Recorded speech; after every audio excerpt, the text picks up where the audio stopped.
BJP की प्रवक्ता नुपुर शर्मा चर्चा करने के लिए मेरे साथ मौजूद हैं। तृणमूल कांग्रेस के समर्थक तौसीफ खान मेरे साथ मौजूद हैं। विवेक श्रीवास्तव सीपीआई के प्रवक्ता हैं। कोलकाता से मेरे संवाददाता कुंतल चक्रवर्ती और उत्तर 24 परगना से संवाददाता आदर्श सिंह। कुंतल से मैं शुरुआत करना चाहूंगी। कुंतल, सबसे पहले मैं इस खबर पर अपडेट चाहूंगी, जमीनी सच क्या है, क्योंकि लगातार इस तरीके के आरोप दोनों ही पार्टियों के कार्यकर्ता लगाते रहते हैं कि ये खुद हिंसा भड़काते हैं और आरोप दूसरे पर लगाते हैं। जमीनी सच क्या? देखिए, कुछ ना कुछ तो हुआ है, लेकिन मेरे ही मन में 10 सवाल है इसको लेकर। तो इस पर इसीलिए मैं कोई कॉन्क्रीट जवाब नहीं देना चाहूंगा कि हुआ क्या है, लेकिन कुछ ना कुछ तो हुआ है। और बीजेपी की तरफ से आरोप यह है कि तृणमूल के जो कार्यकर्ता है, जो गुंडे हैं कोट अनकोट आप कह सकते हैं, वो ये ओल्ड लेडी पर हमला किया है और इस तरह का हाल किया है। लेकिन तृणमूल कांग्रेस, जो लोकल तृणमूल कांग्रेस है, उनका कहना है आप इनके पोते से भी जाके बात कीजिए। ये अंदरूनी घरेलू विवाद है और घर में क्या हुआ है ये अलग अलग वर्जन आपको मिलेगा। एक तो उनका बेटा एक तरह का बात कहेगा, उनका पोता कह रहे हैं कि ऐसा कुछ हुआ ही नहीं है, ठीक है, और उनका कहना है कि ऐसा कुछ हुआ ही नहीं और पिछले 3 साल से ऐसे हाल में हुआ है। तो ये क्या है, मेरे ही मन में 10 सवाल है, तो इसीलिए इसको और भी देखना होगा कि हुआ एग्जैक्टली क्या, लेकिन कुछ तो हुआ है, इस बात की कोई संदेह नहीं है। बिल्कुल कुंतल, आप बने रहिए। और आदर्श सिंह का भी मैं रुख करना चाहूंगी। आदर्श, आपके पास क्या जानकारी है इस मारपीट को लेकर? शोभना, देखिए, इस वक्त मैं निमता पुलिस स्टेशन में मौजूद हूं और इसी पुलिस स्टेशन के अंतर्गत वो इलाका आता है जहां पर ये मारपीट की बात कही जा रही है। और मैं अभी उस परिवार से, उस महिला से और उनके बेटे से भी मिलकर आ रहा हूं। बात ये सही है कि मारपीट हुई है, उनके बेटे गोपाल मजुमदार से मारपीट हुई है, मां के साथ भी मारपीट की बात कही जा रही है। आरोप टीएमसी पर लगाया जा रहा है। इसमें 2-3 चीज़ें हैं। एफआईआर जो दर्ज की गई है पुलिस की तरफ से, और जो एफआईआर दिया गया है, जो आवेदन दिया गया है एफआईआर के लिए, उसमें यह भी कहा गया है कि कुछ अननोन लोग थे रात के 1 बजे के करीब, 27 तारीख की रात को 1 बजे के करीब, यानी 26 की रात और 27 की सुबह के बीच में आते हैं और मारपीट करते हैं। किसी का भी नाम नहीं दिया गया। पहले ये लिखा गया है, पहले कहा गया था कि कुछ अननोन लोग थे, कौन लोग थे वो नहीं जानते हम, और बाद में फिर ये चीज़ें जोड़ी गई हैं कि कुछ लोग आए थे, उनका नाम भी बाकायदा दिया गया है। मैं जब लोकल लोगों से बातचीत कर रहा था तो उनका ये कहना था कि साहब, टीएमसी का पार्टी ऑफिस गोपाल मजुमदार के घर के ठीक बगल में मौजूद है और गोपाल मजुमदार बीजेपी का झंडा थामे हुए हैं, इसलिए इनके साथ, इनकी माँ के साथ मारपीट की गई है। हालांकि इसके लिए सिर्फ ये आरोप है, क्योंकि जो मैं पुलिस से बातचीत कर रहा हूं तो ऑफ द रिकॉर्ड वो भी ये कह रहे हैं कि साहब ऐसी कोई बात नहीं है, ये आपसी लड़ाई झगड़े का मामला है, जैसा कि मेरे सहयोगी कुंतल अभी कह रहे थे।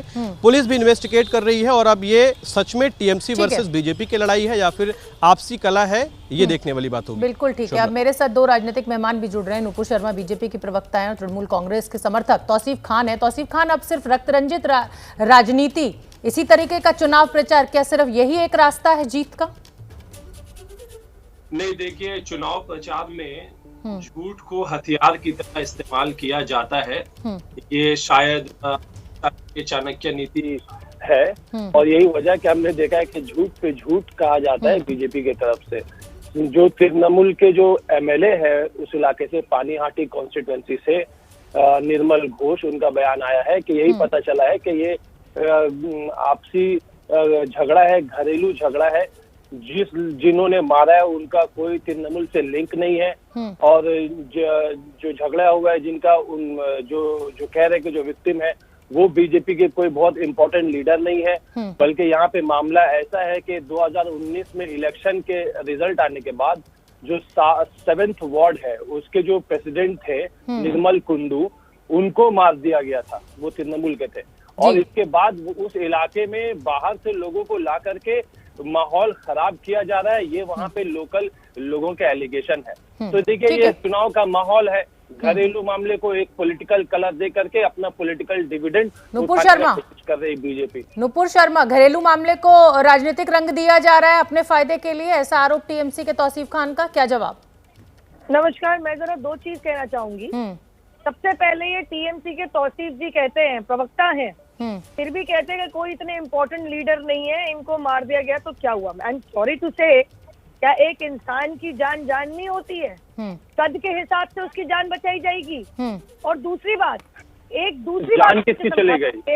आई एम सॉरी, आप मेरे को आपने कहा था इतने इम्पोर्टेंट लीडर नहीं है तो हमला हुआ, तो क्या यही मतलब था आपका? और क्या था? जान कहाँ चली गई? इम्पोर्टेंट लीडर आपने कह दिया जान चली गई।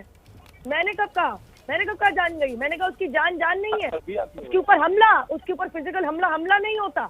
आपके हिसाब से जो जितना कद में ऊंचा उतना वो अहम है आप लोगों के लिए। इसी तरीके अरे आप मुद्दे को भटकाइए मत नुपुर शर्मा, मेरा जो सीधा सवाल है उस आरोप का जवाब दीजिए। ऐसा कहा जा रहा है कि घरेलू हिंसा थी, उसको राजनीतिक रंग दिया जा रहा है, इस पे जवाब दीजिए। आई एम सॉरी, मैं मुद्दे को भटका रही हूँ। आपके सामने एक प्रवक्ता बंगाल की जनता में से है ये मुजुमदार साहब, इनके लिए कह गए कि उतने ज्यादा अहम नहीं है, इम्पोर्टेंट नहीं है, तो इसका मतलब कि उनकी जान इतनी इम्पोर्टेंट नहीं होगी टीएमसी के लिए। दूसरी बात, टीएमसी के विधायक के टिप्पणी को, उसके बयान को हम लोग क्यों ऑन सरफेस ले, मुझे बता दीजिए।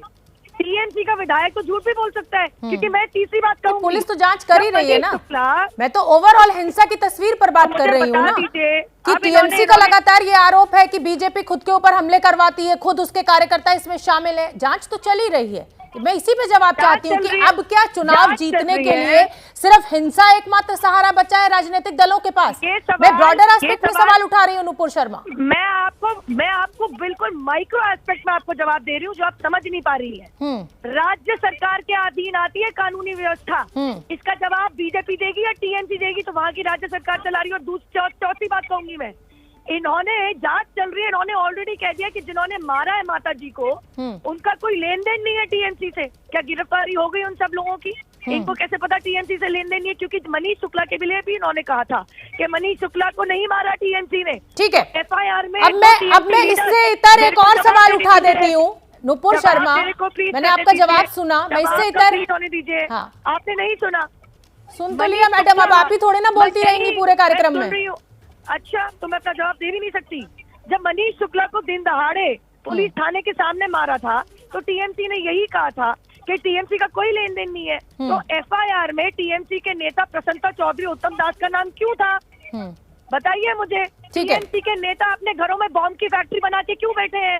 बताइए मुझे। वो तो देखिए, अब चुनाव आने वाला है, तारीखों का ऐलान हो चुका है, अब ये साफ हो जाएगा दूध का दूध पानी का पानी, किस पार्टी के ऊपर लोगों को भरोसा है। लेकिन इससे इतर मैं एक बात करना चाहूंगी, और बात यह है नुपुर शर्मा आपके लिए भी और तौसीफ खान आपके लिए भी, कि कहीं ऐसा ना हो कि आप दोनों की लड़ाई में तीसरा फायदा उठा जाए। ब्रिगेड मैदान की भीड़ का मैं जिक्र कर रही हूं, और कुंतल क्योंकि मेरे साथ बने हुए हैं और ये एबीपी रिपोर्टर हमारे कार्यक्रम का नाम ही है। कुंतल, जिस तरीके की भीड़ कल ब्रिगेड मैदान में देखने को मिली, उसके बाद कहीं ना कहीं ऐसा ना हो कि वो जो एक कहानी हम लोग बात करते थे ना कि दो बिल्लियों की लड़ाई में बंदर पूरी रोटी खा गया।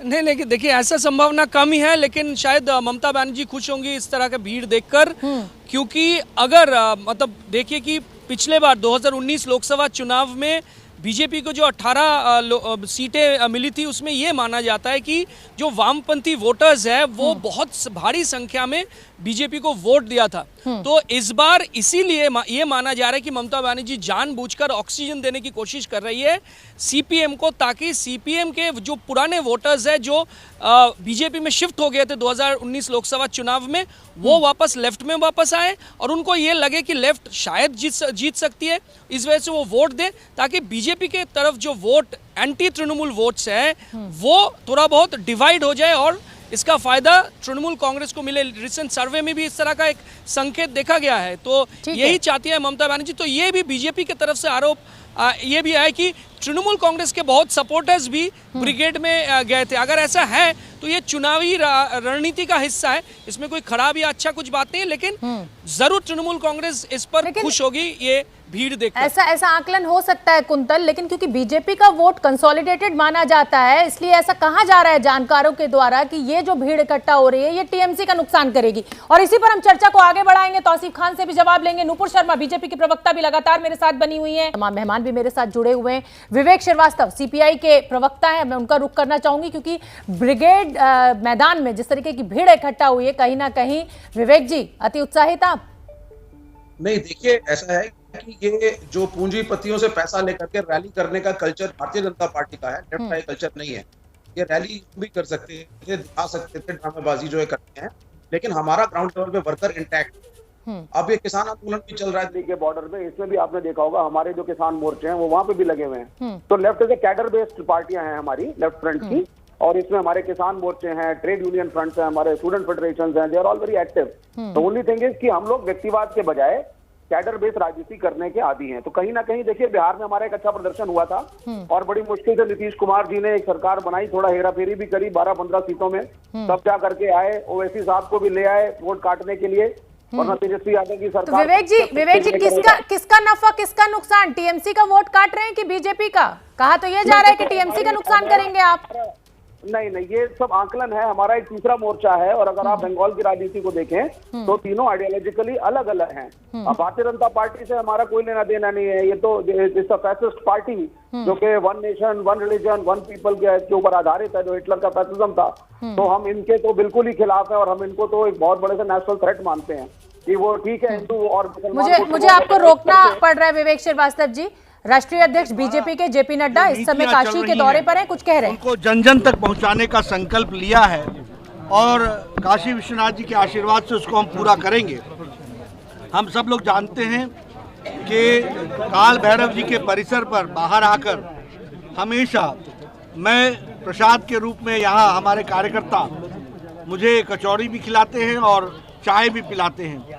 तो आज भी मुझे यहाँ आने का सौभाग्य मिला, कार्यकर्ताओं ने फिर से कहा, तो ये एक तरीके से बार बार जब मैं आता हूँ तो हमारे को याद दिलाते हैं कि आप यहाँ चाय पीते हैं।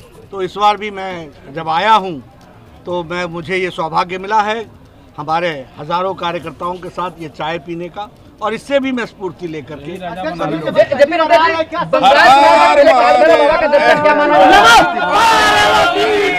हम आपको बता दें कि बंगाल में एक और सभी दल अपने शक्ति प्रदर्शन में जुटे हैं, तो वहीं सियासी हिंसा भी जारी है। बंगाल के दंगल पर हमारी बड़ी बहस भी लगातार जारी है। हमारे साथ राजनीतिक मेहमान भी जुड़े हुए हैं, मेरे रिपोर्टर्स भी जुड़े हुए हैं कोलकाता और उत्तर 24 परगना से, जो हमारे संवाददाता आदर्श सिंह वहां पर मौजूद है और कुंतल कोलकाता से हमारे साथ मौजूद हैं। मैं आदर्श सिंह आपका रुख करना चाहूंगी, जिस तरीके की भीड़ ब्रिगेड मैदान में जुड़ी, किसका नफा किसका नुकसान, आपका आकलन क्या है?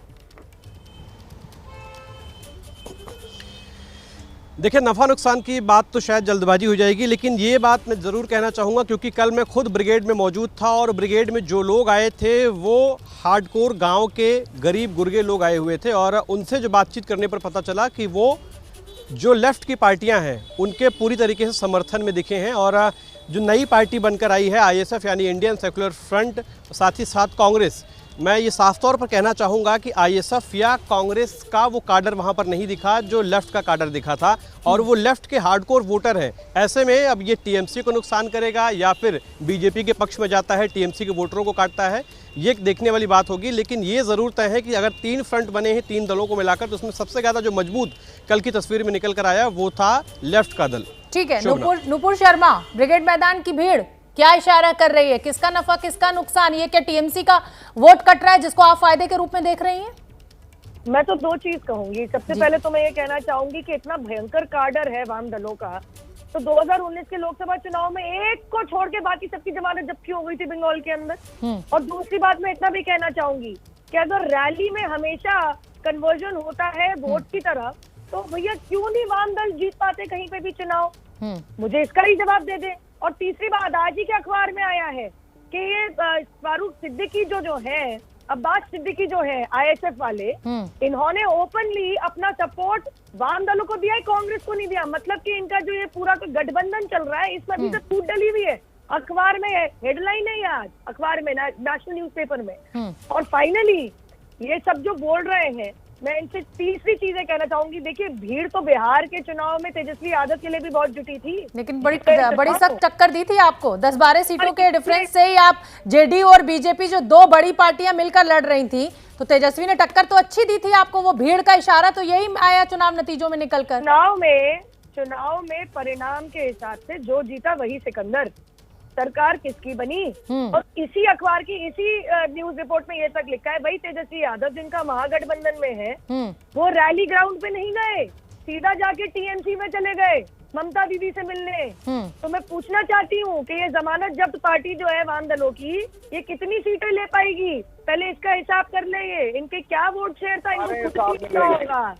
एक को छोड़ के सबकी जमानत जब्त हो गई थी 2019 के लोग। विवेक जी का मैं रुख करूंगी उससे पहले, क्योंकि देखिए ABP रिपोर्टर मेरे कार्यक्रम का नाम है और इस समय रिपोर्टर्स की आवाज सुनना बहुत जरूरी है। कुंतल कुछ कहना चाहते हैं, बोलिए कुंतल। देखिए, मैं ये कहना चाहता हूँ कि कभी खुशी कभी गम फिल्म की तरह या सारी पार्टियां जो है थोड़ी खुशी में है, थोड़ा गम में भी है। वजह ये है, ये तृणमूल कांग्रेस को यहाँ लग रहा है कि जो फैन बेस वहाँ था, जो लोग मौजूद थे, वो ज़्यादातर सीपीएम के थे, वो खुश है थोड़ा। लेकिन गम इस बात की है कि अगर वो उसमें से 20-30% आईएसएफ के सपोर्टर्स है, यानी कि अब्बास सिद्दीकी के, तो उनके तृणमूल के वोट बैंक से वो वोट कट सकता है। बीजेपी की खुशी इस बात की है कि आईएसएफ सपोर्टर्स ज्यादा है तो तृणमूल के मुस्लिम वोट बैंक कट जाएगा। गम इस बात की है कि अगर ज्यादातर 70% सीपीएम के वोटर्स है तो फिर उनका जो वोट बैंक 2019 में आए थे लोकसभा चुनाव में, वो कट सकता है। सीपीएम इस बात की खुशी है कि बहुत दिनों के बाद थोड़ा शक्ति प्रदर्शन हुआ। गम इस बात की है कि आईएसएफ के साथ उनको फिर कॉम्प्रोमाइज करना पड़ा। और पूरे गम में है कांग्रेस, क्योंकि कांग्रेस को लग रहा है कि मुर्शिदाबाद और मालदा में उनके जो मुस्लिम वोटर्स हैं वहाँ सेंधमारी कर सकती है आईएसएफ। और खुशी अगर किसी को सिर्फ है, वो है इंडियन सेक्युलर फ्रंट यानी कि अब्बास सिद्दीकी।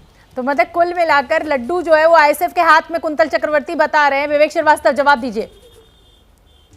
ये आइडियोलॉजिकल बेस्ड हम लोगों ने एक गठबंधन किया है कि ये नहीं कि कहीं की ईंट कहीं का रोड़ा, और जैसे भारतीय जनता पार्टी ओवैसी साहब को हर बार ले आती है, जो भारतीय जनता पार्टी की बी टीम। जहाँ तक मेरी जानकारी है, कभी मिलके तो लड़े नहीं है सुदीन ओवैसी के साथ बीजेपी वाले। नहीं पता उनका काम, आप देखिए ना इलेक्शन एनालिसिस। आप तो रैली की इजाजत उनको दे ही नहीं रही है ममता बनर्जी। नहीं, मैं वही कह रहा हूँ कि ये तो बी टीम है ना भारतीय जनता पार्टी की, असदुद्दीन ओवैसी। ये जहाँ पहुंचेंगे सेकुलर वोटों को काट करके बीजेपी की फील्डिंग करते हैं वहां पे, और उसी को फायदा पहुंचाते हैं। बिहार में भी यही किया।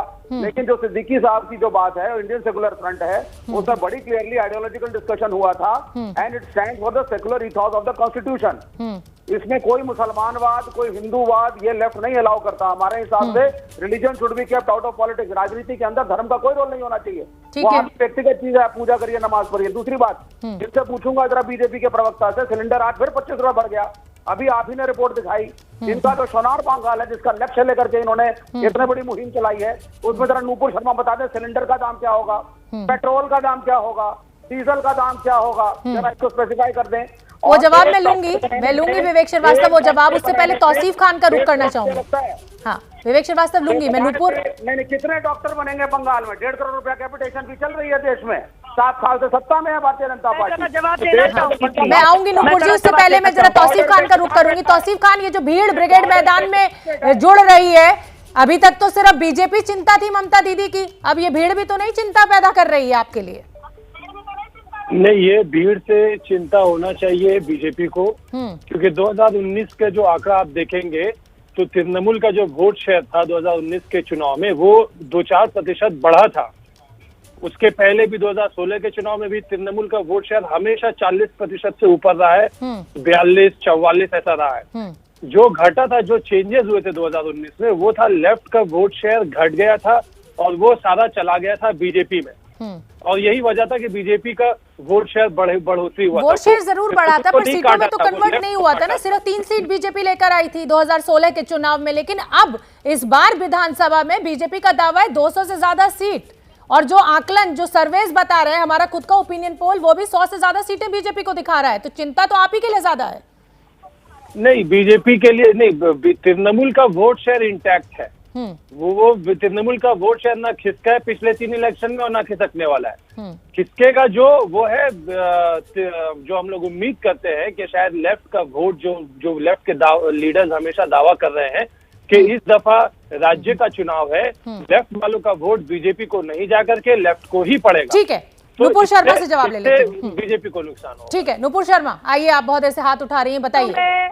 एक तो मैं जरा विवेक जी की थोड़ी सी इतिहास को थोड़ा सा फ्रेशन अप करना चाहूंगी। ये एआईएमआईएम वाले ओवैसी जो है, इनके दोस्त कांग्रेस के साथ ही सरकार बनाए थे 2012 तक। कभी भी भारतीय जनता पार्टी के साथ नहीं बना सके। लेकिन मैं इतना जरूर देखिए, इनके दोस्त तो दुश्मन बड़े टेम्परेरी हैं। कांग्रेस जो है वो केरल में इनके खिलाफ लड़ रही है, यहाँ पर इनके साथ लड़ रही है, तो इनकी भी दोस्ती कोई परमानेंट नहीं है नूपुर जी। और इनकी दूसरा झूठ सुन लीजिए, कहते हैं हमारा इस्लामाबाद से कोई लेन देन नहीं है। तो ये अब्बास सिद्दीकी जिसका नाम ले रहे हैं, ये फुल टेररिस्टिक क्लेरिक है। सुन लीजिए, अब्बास सिद्दीकी तो मौलवी के साथ छोड़ लिए। मौलवी कब से सेक्युलर हो गया भाई साहब? मौलवी कब से सेक्युलर हो गया? क्यों नहीं, मुझे ये लगती है इमाम जब से सेक्युलर हो गए भाई साहब, इनको समझ ये दुनिया को बना रहे हैं, ये बना रहे हैं दुनिया को। पूरा शरीफ के क्लिनिक के आवाज से देखी, मैं भी तब से सेक्युलर हो गया भाई साहब, बिल्कुल मैं भी तब से सेक्युलर हो गया। बिल्कुल आप लोग एक एक कर बोलेंगे तो दर्शक सुन पाएंगे आपको। सुबह सुबह आप इतना झगड़ा कर रहे हैं, एक एक करके बात रखिए ना। नुपुर शर्मा को सुन लेते हैं पहले। बोली ना, नहीं, नुपुर शर्मा को सुन लेते हैं, पूरी कीजिए मैम। जैसे इसको एक्सपोज करने लगी, जैसे एक्सपोज करने लगी तो थरथरा गए। न पाबंदी हो न कोई हद हो तो बस खुद बनाई सरहद हो।